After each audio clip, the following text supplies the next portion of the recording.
Hey guys, my name is Nick Milani. I've been selling on Amazon for the last 7 years and I've generated over $4 million in sales on Amazon.com and Amazon.ca. It's completely set me free because I went to school for engineering and now I'm traveling the world working on my computer for the last 5 years. Currently in Mexico City, been here for the last month, I'm going to be here for the next few months, and then I'll probably go to Europe for the summer and so on. Right? But what I want to show you in this video is how I'm helping other students of mine really get into the business and really understand how they can take a new approach called mom and pop arbitrage and really get their wholesale business off the ground. This is when we team up with local stores around them to piggyback off of the suppliers that they already have, those stores, and be able to really just get into the Amazon market super fast by reselling big brand products.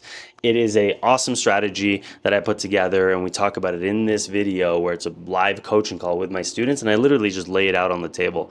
These guys have paid thousands of bucks to be there, but you get to watch it all for free. So let's go in and watch. It's a stepping stone, and again, that's the reason why I came up with the idea. It's also the reason why, I did it myself to be able to get into the market much quicker these days and to establish trust much quicker. It's like a workaround. Okay. So let's think of it this way. You guys are trying to find vitamins and supplements, right? And one thing you can do is try to find, obviously, wholesalers, distributors, and go straight to them.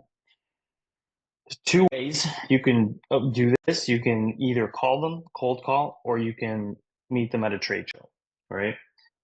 Meeting them at a trade show is much more effective because you're getting to see them face to face. You're putting in effort to go to the show. They see that, and they're in a I'm trying to create more business and trying to find new clients mindset anyway. So they're not just going to say no to you right off the bat. They're going to see what you're talking about, like if you're actually going to follow through. So they'd be willing to give you a chance at a trade show much more than you just cold calling. Okay. Yeah. Cold calling still works. It's just you're going to have to really convince them, or you're going to have to really call as many people. It'll be a numbers game. And so both still work. And I think still you guys should cold call as much as you can. But again, the importance of trade shows, right? Super important to actually start to go to the trade shows and just get involved. Okay. Now, those are the two routes of wholesale, right? If you call these people, like I said, there's a higher chance they'll say no because they're going to understand that you're an online retailer, and then again, your chances get even worse. And so having a brick and mortar, having a mom and pop shop on your side just completely changes that as well. Okay. So that's one great thing about the mom and pop. But also, again, the mom and pop already has connections. They already have wholesalers. Okay. So think of like for vitamins and supplements, right? Like don't think of Shoppers Drug Mart. Don't think of um, Target, Walmart. Don't even think of convenience stores. I mean, you could, but convenience stores, it's the people who run convenience stores are a little skeptical, like those people are very much like kind of like your low tier of like people you want to do business with because they're just like in the mind of like, let me sell something that's $2. Let me sell something that's $1. And it's just like they're not in the mindset of like, let's run this business together. Let's think Okay. big. Okay. But vitamins and supplements, absolutely, there are stores. With that being said, because of my experience, I tried doing mom and pop with a vitamin supplement store and it worked, but the margins were too thin and there weren't many opportunities, at least not on Amazon.ca. Okay. So I'm telling you that right now, right off the bat. Like there were brands like um, CanPrev Yeah, that as was one well. of the things that I was looking for. Yeah, Yeah. yeah, for sure. CanPrev, um, what else was there?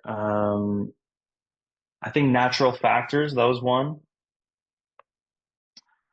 Camp Rep Natural Factors were like the two that I actually sold. But it just wasn't a good, it just didn't turn out to be good. You know, the margins were thin. It didn't really sell as well as I thought it would. And there were like maybe two or three ASINs out of like 50 that seemed good. Everything else, the margins were too small, and either it was being dominated by like Amazon or someone. So again, out of my experience, I'll tell you, Camp Rev, Natural Factors, those aren't the good brands you want to go after. There are other brands potentially, but you know, I found a simple, small vitamin store in a quiet plaza, right? And so there's no like science to this. It's more of an art. It's more of a who can I think that's near me, right? So like think of plazas near you. If especially if you're in the suburbs in Toronto, like if you're in the GTA, if you're in like Mississauga, if you're in Brampton, if you're in Oakville, if you're like in those places, it's full. It's full of like all these little stores that people are running. Okay. And so again, it starts with an idea of what category because there's so many, right? It could be a little camping store, it could be a little um, pet shop. You know, on St. Clair, I went. It was like a bunch of different like um, little mini grocery stores, but like very specialized organic food grocery stores. You know, they're clearly working with distributors, right? And like I'm not talking about just like very simple foods. I'm talking about like very like niche organic products that people either buy in store or they'll see it on Amazon and they'll end up buying it on Amazon. So you have two avenues to find these mom and pop shops. Either again, like you have a niche in mind and then you just go and find the mom and pops near you, or you just always have an open eye and you're just looking for smaller physical retail stores and then you write them down in terms of like what they are and what their name is. And then you go on SmartScout to look and see if that category, that brand of that store is worthwhile, right? So again, if there's no science to it, it's more of an art. It's more of a what can I think that could work. But if you have a niche, you know, let's say if it wasn't, let's break it down. Like let's not say vitamins and supplements. Let's say protein powder, right? Let's say protein, like exercising, like supplements, right? So let's see what we can find. Let me share my screen. Um, because we can obviously use Google as well. Okay. Um, let's put like protein powder, um, like Toronto. Okay. Like, you know, obviously Toronto's massive, so this isn't really going to work. The closer it is in your area, the better. But like, look at this, like lift the city supplements. Like, what the hell is that? It's random as hell, right? So let's click that. And again, I'm looking in the maps here because we're looking for specific stores. So lift the city supplements. Popeye supplements is like a chain, so that's definitely not what we want. Although maybe some of these chains are independently owned, that's something you would have to do research on, but it's usually a no-go. I think Healthy Planet is also a chain. Um, but again, because I put Toronto, it's like a big search and it's going to give me the chains, right? But let's say like Supplement King Scarborough, right? Let's put, let's see what else. Nutrition Village. Let's check it out. Foods for Life. Let's check it out. Sweet and Natural, right? Nutrition House Eaton Center. I think this is a chain as well because this is like the ones you always see in the mall. But still worth it. Um, Yeah, so you get the gist of this. Like even this Gaia Natural Foods, that's great, right? Let's look at that right away. So this right here, right? Like it sells all of these brands, right? Camprep Natural Factors, right? So these are the ones I said no to. But I think I looked at New Roots as well. It wasn't the best. But look at all these, right? Mega Food, AOR, Progressive. You can plug these into SmartScout super quickly and just quickly see if there's anything that looks good in terms of just an AMW scope score or in terms of just revenue, right? And then you can take it to the next level by going to the store. And we'll talk about that in a second, what that looks like. But right now, you're looking for potential people that you want to reach out to, potential people that you can go and talk to, right? But you can see they have a bunch of different brands. Um, and so, yeah. Also, another note is that Amazon does dominate a lot of supplements and vitamins in Canada, whereas in the US, it's still wild, wild west, still just a bunch of third-party sellers. But in Canada, Amazon Canada is a big player. A lot of these brands have direct relationships with Amazon. So also another reason why it's not the best niche. So okay, Nutrition House. Also looking at Camprev, also Natural Factors, right? But like, what is this, right? This is like random as hell. So I'd look that up on SmartScout, right?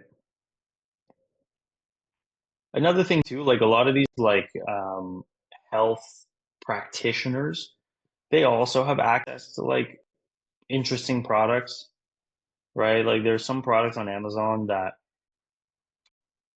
when you go and like try to find a supplier for, you need to be a practitioner.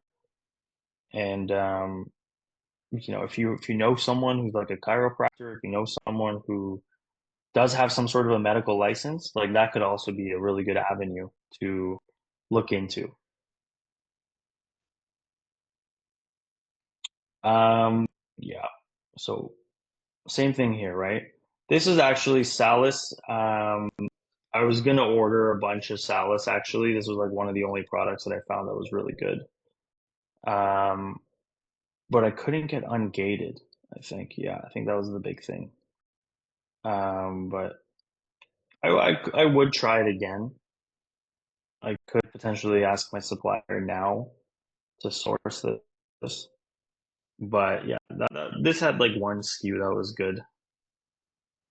Now this actually I've seen some good opportunities with Now, and I tried actually opening up an account directly with them in the US, but also something came in the way. I think they wanted a resale certificate within the state, like a specific state, and I just like, got too busy and I didn't even follow through with that. So, again, like you guys get the gist, right? Any questions so far? No. Well, I have a quick Makes question. sense? Yes, Anne. Yeah, go ahead. I missed the part. How did you get the website again?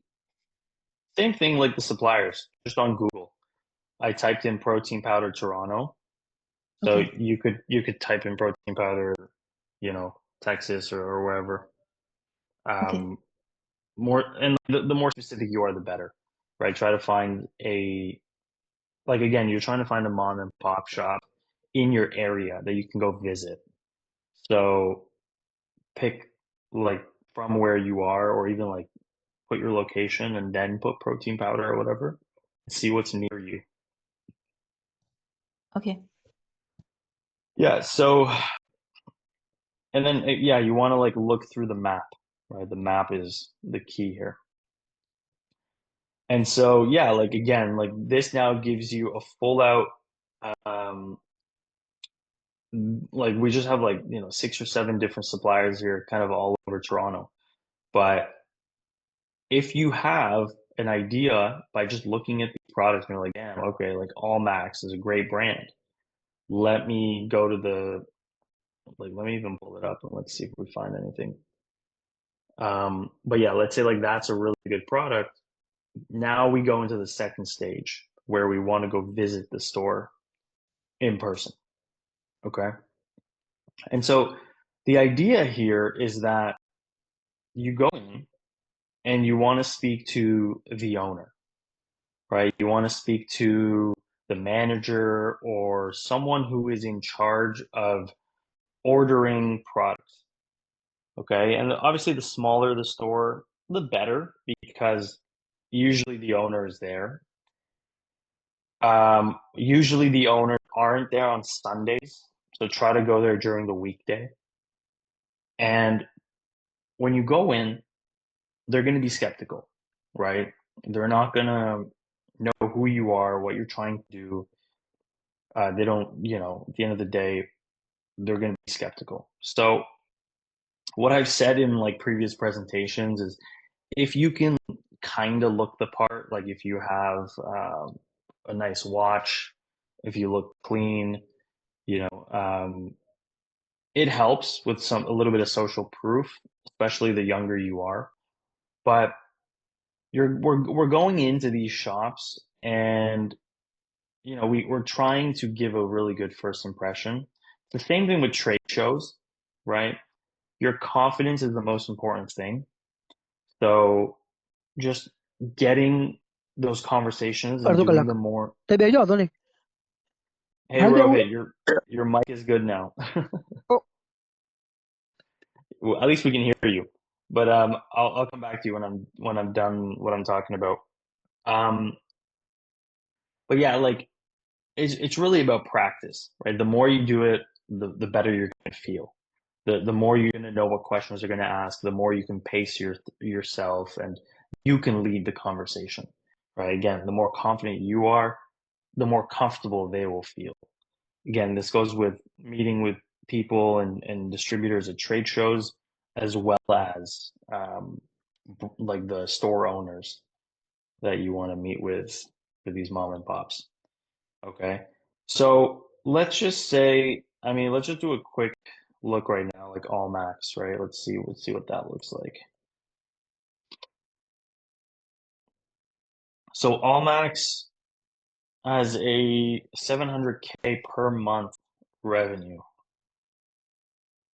Okay. And all of these listings have more than a couple sellers, meaning they're probably good for wholesale.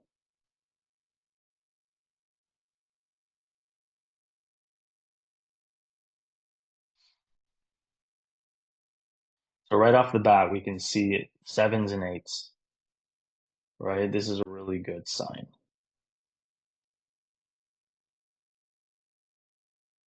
So boom, this already is like a great brand to go after, right? And this is one brand, and if you can find a couple brands, great. You have more to talk about. But I think if you find like 3 brands that you're really into and that you really like that's enough. And the idea is you go into the store, you ask to speak with the owner, and you introduce yourself, right?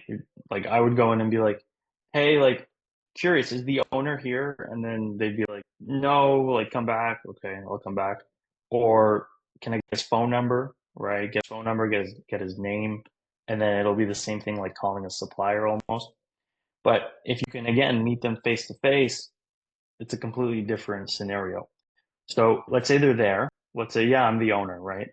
Then you could be like, okay, cool. My name is Nick, and I've been selling a lot of products online, and I've seen products that you have in store here online that we sell on different marketplaces. And me and my team have done our research. And let's just say, like, you saw All Max there, like, I would actually grab it from the shelf and be like, this product, this product is a great product that sells really like fast online. Have you ever tried selling it online? And then, you're just having a conversation with them and be like, okay, have you tried selling it online? Do you sell online? And then I'd be like, okay, well, like, how are the sales here in store? Like you're just kind of having these conversations to just like break the ice a little bit and get them to be comfortable. And then you can have all sorts of people, right? You can have someone who is still skeptical and is like, what are you trying to get at? Or you can have people who are, I would say most people are just genuine. Most people are like trying to explain, because when you speak to the owners, you're speaking to other business people.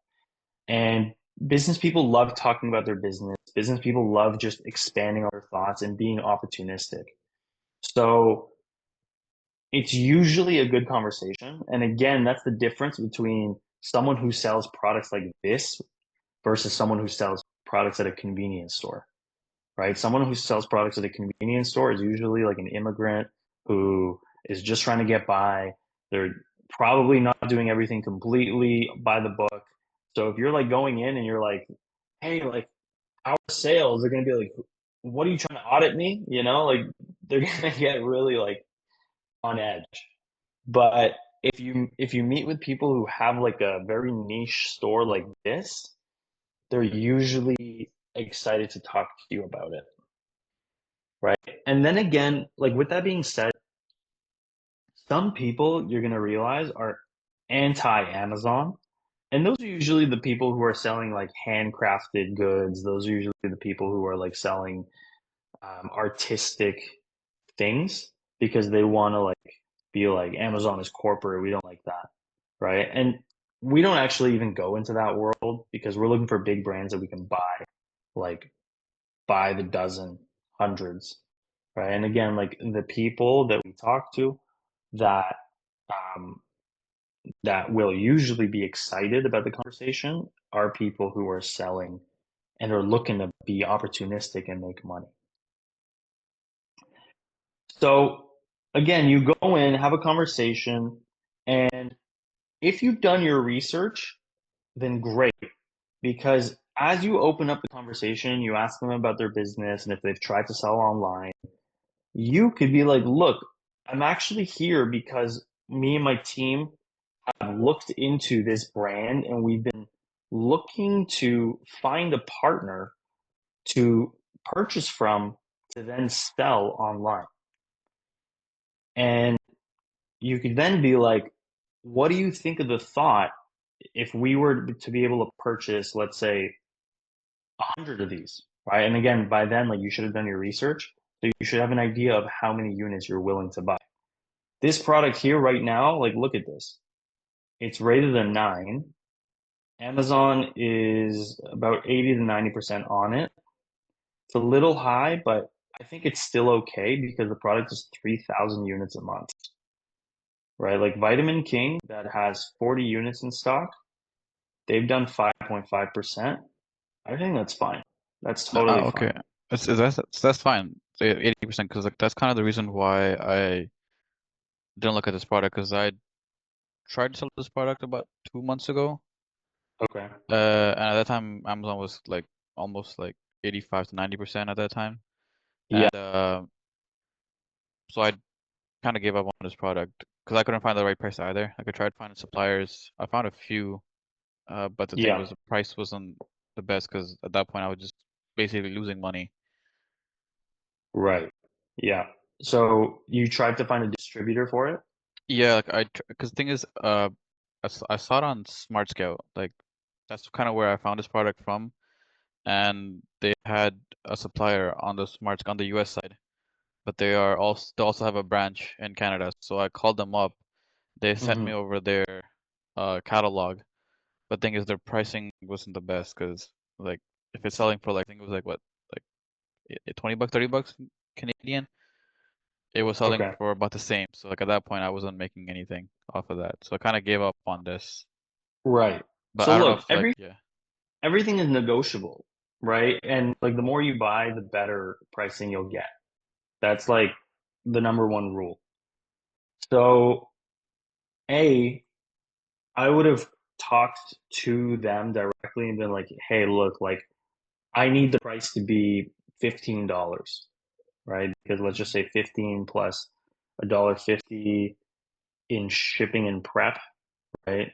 That's like 16.50, right? Even this is like tight, right? So let's say like I would call them up and be like,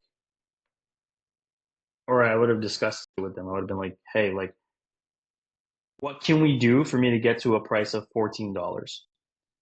Right? They could just be like, it's impossible. I'd be like, what if I buy a lot of volume? I'd be like, still impossible. Or they might be like, how much volume? Right? So it is, things are negotiable, and usually you get the best price by getting it directly from the brand.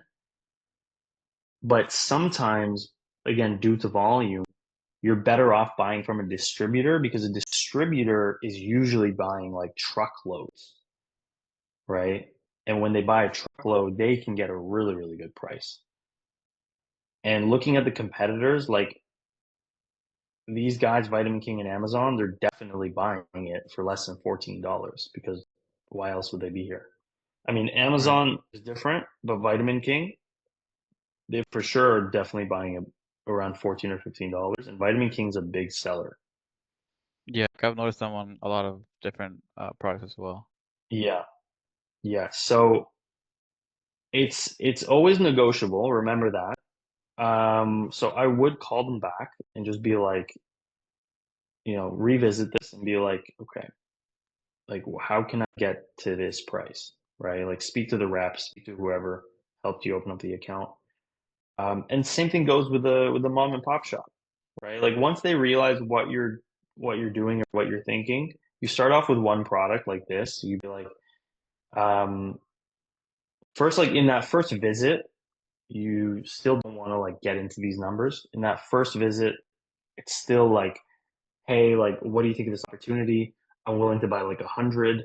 And I'm wondering if we can like find a good, better price than what you're selling it for right now, obviously. And you can make a cut and we can make a cut, and then we can expand. Right. So like that's the conversation. And then ultimately, if they seem interested, if they seem like, yeah, like that sounds cool, then you'd be like, okay, like give me your number, give me your email. I'm going to send you a list of products that we're interested in, how many units we're willing to buy, and what the price point we're looking for is. Okay. And that's how you get started. Right. And like they will then do the research on their end. They'll see how much they have to buy from their wholesaler, and then essentially give you the prices that they can buy it for. And then depending on how transparent you are in that first little bit, either they give you the direct prices of like, this is how much we're buying it for. And then you're like, okay, look, I'm just going to put like 3 or 4% on top of this to give you your cut. Or because like, let's say for this product specifically, like you're like, okay, I need to buy it at maximum $14. Then on that list that you send over to them, you're like, 14 is my number. And just like as like a side tactic, the more like specific and the more odd the number, the more like psychologically people are going to think that you've actually done your calculations. So like let's say 14 like is your number, like put 1408, right? Like psychologically, like if you put something like this, then people will look at that and be like, oh, okay, like there's a reason he put 1408. Like he's done his math. Like that is the lowest price he can do. So then it's a discussion, right? Then it's a discussion back and forth until you find something that works, right? Maybe you realize that none of these all max products are profitable, right? Then you're like, okay, well, at least we tried. Move on to the next brand, right? And then once you're like in the store, and you can start to take pictures of the products or the brands. They can even send you some catalogs directly, right? But it's about getting that conversation started. Okay, get that conversation started, get them to see the opportunity, and then ultimately just like, go through their products to see what's good. They become technically your supplier. That makes sense? Yep, that makes sense. Cool. So let's try this as well, just like on a side note. I do like to do this first now. I like to recommend to do this first. But of course, wholesale still works. It's just a matter of putting your efforts where you'll find the most value.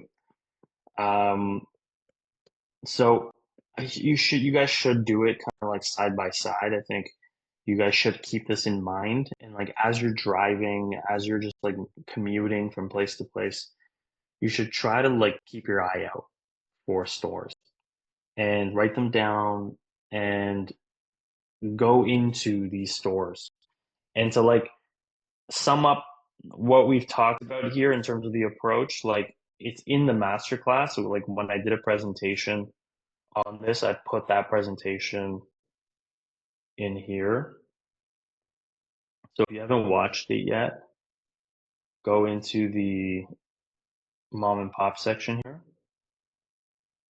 and go through here.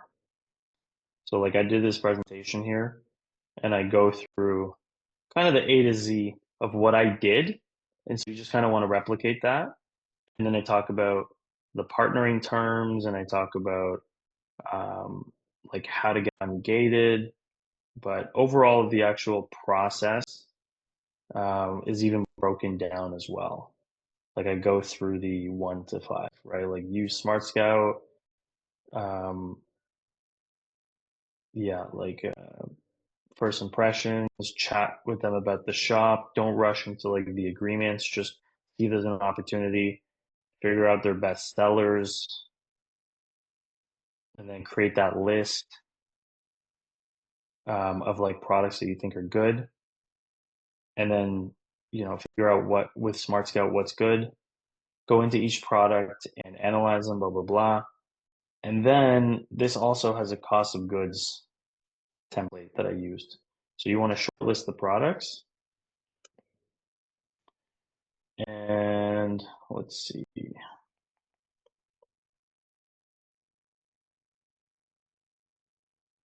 So here in the Google Drive as well, where you go to mom and pop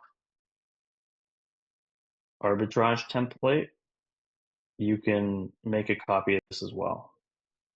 And this is where you would jot down the products and like in what marketplace you're looking to sell it in, the desired price that you need it at, how many units you're willing to buy. And then you can put their store name here and you can get them to fill out this and this and this, right? Or like this could be actually your notes. Or let's see here. Okay, no, yeah. These are your notes. These are their notes. Let me change this coloring here to that. So then this way you know that everything in the yellow here you do, and then everything in the blue they do, the store owner does. Okay. So same thing, make a copy of this, then fill it out, and then you can just send this to the store owner and be like, this is what we're looking for. Long video, but I hope that was valuable. You were literally just side by side with me and my students getting all the value for free. So take it and run. But if you want to be on the inside, if you want more accountability, just go to my homepage and book a time with me and my team, and we can see if it's a good fit for you to actually jump in and for me to work with you directly. But before you go check out this video here, because this just lays out exactly why the mom and pop arbitrage method is the method for 2025. I show you exactly why wholesale is saturated now, why piggybacking these suppliers is so crucial right now, and why it's such a hack, because you can literally get started in selling in like less than a month and make money, like big numbers, by doing that, and just ultimately get into wholesale the right way. So go check it out. It's only about 20-30 minutes. It's right here. See you in the next one.